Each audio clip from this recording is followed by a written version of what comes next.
එකිනෙකට වෙනස් වුණු රටවල් ගැන කතා කරන මම අදත් සූදානම් ඔබව එවැනි වූ රටක් වෙතට රැගෙන යන්න. ඉතින් අද මේ සූදානම නිරිත දිග පැසිෆික් සාගරයේ පිහිටි සුන්දර නවසීලන්තය වෙතට ඔබව රැගෙන යාමටයි.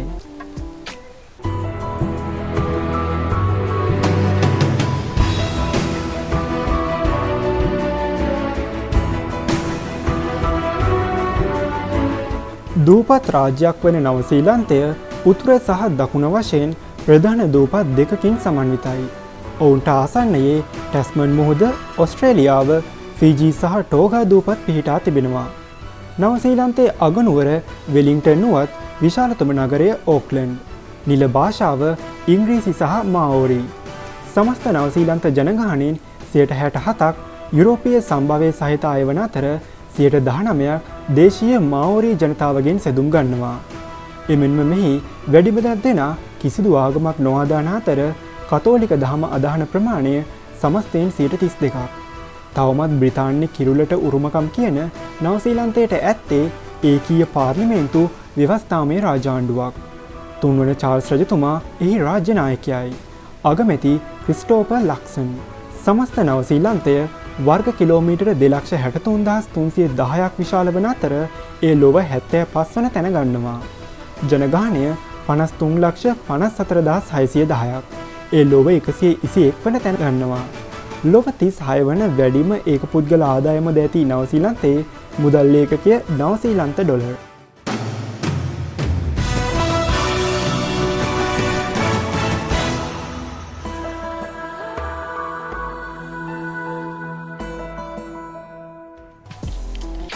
නවසීලන්තය ප්‍රධාන දූපත් දෙකකින් සමන්විත වන අතර මීට අමතරව තවත් කුඩා දූපත් 700ක් පමණ නවසීලන්තයට පිහිටා තිබෙනවා.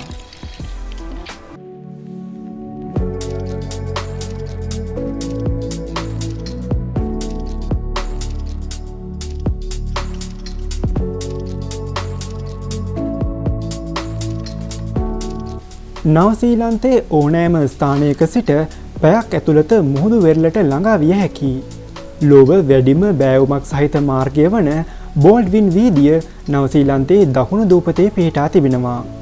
ලොව දිගුම නම සහිත කන්ද මෙහි හෝක් බේහි පිහිටා තිබෙන්නේ. සර්පයන් නොමැති ලොව එකම රට. කාන්තාවන්ට ඡන්ද අයිතිය ලබා දුන් ලොව පළමු රට. ඉංග්‍රීසි සහ මාෝරි මෙන්ම නවසීලන්ත හස්ත භාෂාවද ඔවුන් සිය නිල භාෂාවන් ලෙස පිළිගන්නවා.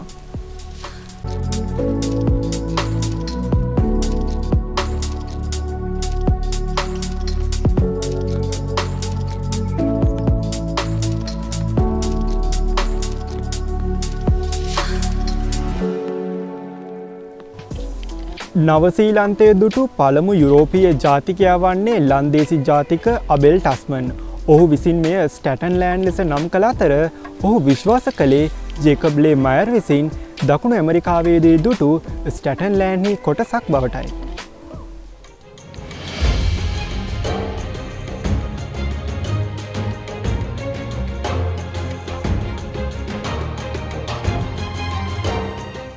නවසීලන්තයේ පළමු පදිංචිකරුවන් වූයේ මාෝරි ජනතාවයි. ක්‍රිස්තු වර්ෂ 13 වන සියවසේ මැද භාගයේදී පොලිනීසියානු දූපත්වල සිට ලීයොරු වලින් සාගරය තරණය කර ඔවුන් මෙම භූමියට පැමිණ තිබෙනවා. පසුව ඔවුන් මෙරටට මාෝරි භාෂාවෙන් දිගු වලාකුළේ දේශය යනුවෙන් හැඳින්වුවා. මෙරට නවසීලන්ත භූමිය වෙත පැමිණි මාෝරි ජනතාව ඔවුනටම ආවේනික වූ සංස්කෘතියක් හා සිරිත් විරිත් මෙහි ගොඩනගා ගනු ලැබුවා. අබෙල් ටස්මන් මෙම දූපත නිරීක්ෂණය කළත් ඔහු ඒ වෙත ගොඩ බැස්සේ නැහැ. වර්ෂ 1769 දී බ්‍රිතාන්‍ය ජාතික නාවක ජේම්ස් කුක් මෙහි පැමිණ මුළු නවසීලන්තයම සිතියම් ගත කළා. මෙම වකවානුවේදී බ්‍රිතාන්‍ය ජාතිකයන් මෙහිවිත් පදිංචි වන්නට පටන් ගත්තා. 1840 පෙබරවාරි 6 වන දින බ්‍රිතාන්‍ය රාජාණ්ඩුව සහ මාෝරි ජනතාව අතර වයිතංගී ගිවිසුම අත්සන් කළ අතර එමගින් නවසීලන්තයේ අයිතිය බ්‍රිතාන්‍යයේ කිරීටය යටතට ගෙනුණා. කාන්තාවන් හට ඡන්ද අයිතිය ලබා දුන් ලොව පළමු රට නවසීලන්තය වන අතර ඒ වර්ෂ 1893 දී බ්‍රිතාන්‍ය කිරීටය යටතේ ඔවුන් පළමු හා දෙවන ලෝක යුද්ධයන්ටද සක්‍රිය දායකත්වයක් ලබා දුන් අතර වර්ෂ 1947 දී ඔවුන් බ්‍රිතාන්‍යයෙන් ස්වාධීන පාලන නිදහස ප්‍රකාශයට පත් කළා.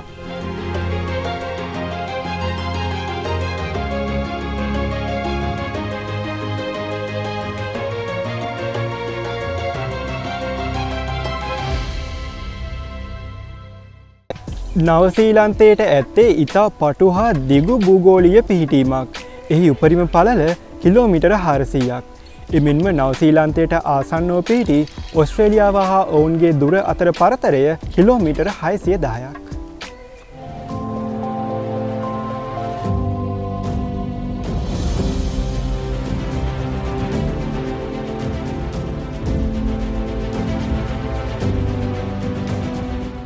නවසීලන්තයේ ප්‍රධාන දූපත් දෙකකින් සමන්විත වන අතර උතුරු දූපත තුළ ගිනි කඳු, උණුදිය උල්පත් සහ කෘෂිකර්මාන්තය සඳහා යොදා ගන්නා ප්‍රදේශ දක්නට ලැබුණත් දකුණු දූපතේ නම් බහුලව දක්නට ලැබෙන්නේ හිමකඳු සහ ග්ලැසියර් බහුල භූගෝලීය පිහිටීමක්.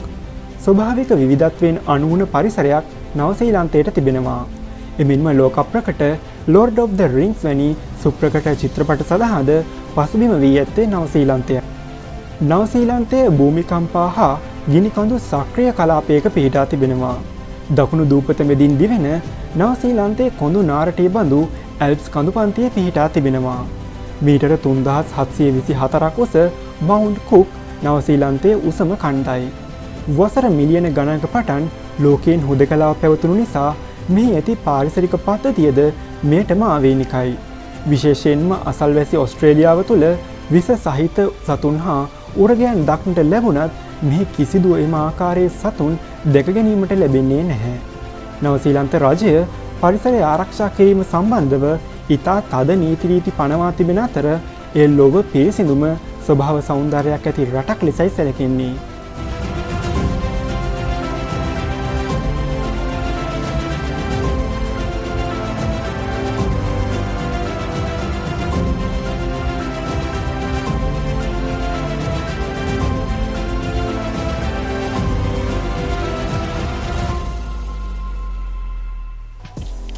නවසීලන්තයට ඇත්තේ පාර්ලිමේන්තු ප්‍රජාතන්ත්‍රවාදයක් සහිත ව්‍යවස්ථාමය රාජාණ්ඩුවක්.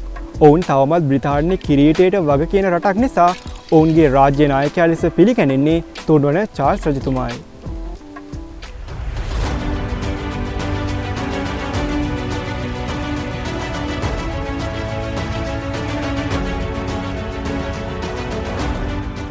නවසීලන්ත පාර්ලිමේන්තුව ව්‍යවස්ථාදායක බලතල දරන අතර රජු සහ නියෝජිත මන්ත්‍රී මණ්ඩලයකින් සමන්විතයි. ලොව වඩා දූෂණයෙන් තොර විවිධභාවයකින් යුත් ශක්තිමත් පාලනයක් ඇති රටක් ලෙස මේ රට ප්‍රකටයි. නවසීලන්ත චන්ද්‍ර ක්‍රමය මික්ස්ඩ් මෙම්බර් ප්‍රොපෝර්ෂනල් යනුවෙන් හඳුන්වනවා. එහිදී සෑම ඡන්ද දායකයෙකුටම ඡන්ද දෙකක් ලැබෙන අතර ඉන් එකක් තමන්ගේ ප්‍රදේශයේ මන්ත්‍රීවරයා තෝරාපත් කර ගැනීමටත් අනෙක තමන් කැමති දේශපාලන පක්ෂය තෝරා ගැනීම සඳහාත් භාවිතා කරනවා. එමෙන්ම මෙහි දේශපාලන පසුබිම තුළ මාවොරි ජනතාවට විශේෂ ස්ථානයක් ලබා දී තිබෙනවා. එහි පාර්ලිමේන්තුවේ ආසන 120ක් නිත්‍ය වශයෙන්ම ඔවුන් වෙනුවෙන් වෙන් කර තිබෙනවා. වයිතංගී ගිවිසුම නවසීලන්ත ආණ්ඩුක්‍රම ව්‍යවස්ථාවේ මූලික පදනම ලෙස සැලකෙන අතර මාවොරි ජනතාවගේ අයිතිවාසිකම් ආරක්ෂා කිරීමට මෙහි ආණ්ඩුව බැඳී සිටිනවා.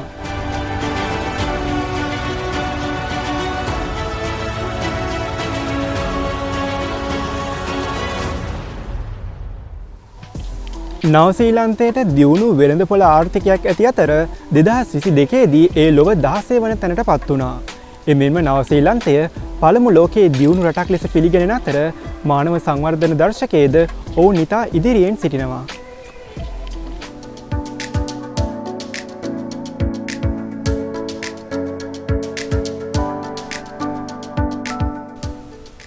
නවසීලන්තයට අද ලෝකයේ ශක්තිමත් ආර්ථිකයක් නවීන යටිතල පහසුකම් මෙන්ම අභ්‍යවකාශයේද ජයගත් තාක්ෂණික බලවතෙක්.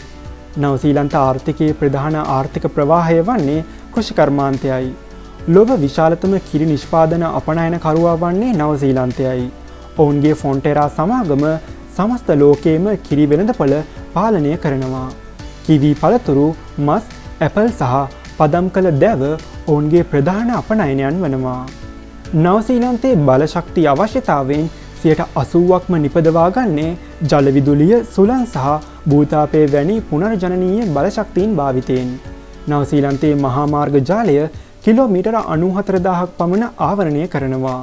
එමෙන්ම රට පුරාම ව්‍යාප්ත වුණ දුම්රිය මාර්ග ජාලයක්ද ඔවුන්ට තිබෙනවා.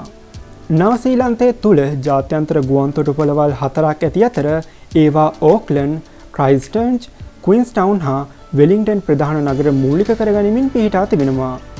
ලෝකයේ අනෙක් රටවල් වලට ඉතාමත් ඈතින් පිහිටි රටක් නිසා ඕක්ලන්ඩ් ජාත්‍යන්තර ගුවන් තොටුපළ ලෙස සැලකෙන්නේ ලොව දිගුම ගුවන් ගමන්වල ගමනාන්තය ලෙසයි.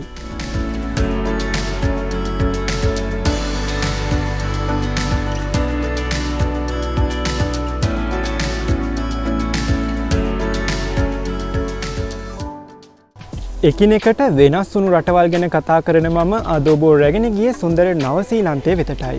හමුවෙමු තවත් අලුත් වීඩියෝවකින්. එතෙක් ඔබට සුබ දවසක්.